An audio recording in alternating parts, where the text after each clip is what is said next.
Labinoti flet për Dolcën dhe fjalët e tij nuk janë pa arsye. Dolca, sipas asaj që po shihet në këtë shtëpi nuk po jep asgjë. As ide, as energji, as situata. Është si e padukshme.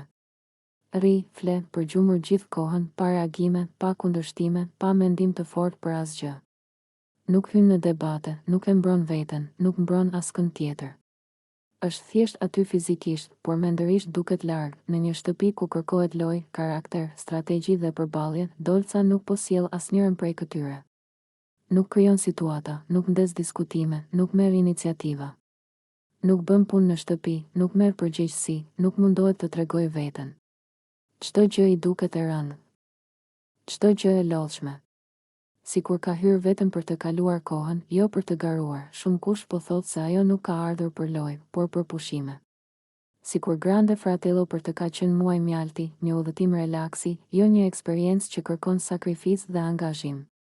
Erdhi, qëndroi dhe i vetmi kontribut që duket se di të jap është mozzarella. Asgjë tjetër. Nuk tregon ndonjë aftësi, ndonjë mendim interesant, ndonjë anë të fortë të karakterit të saj. Ajo nuk kundërshton, nuk debaton, nuk reagon as kur ka arsye. Kjo e bën lojën e saj të zbrazët dhe të parëndësishme. Në një format ku publiku kërkon emocione, përplasje dhe sinqeritet. Dolca po jep heshtje dhe apati. Dhe kjo nuk mjafton. Në fund të ditës, njerëzit që hyjnë në një shtëpi të tillë duhet të justifikojnë pse janë aty. Duhet të tregojnë pse meritojnë vëmendjen, votën dhe kohën e publikut. Deri tani, Dolca nuk po e bën këtë.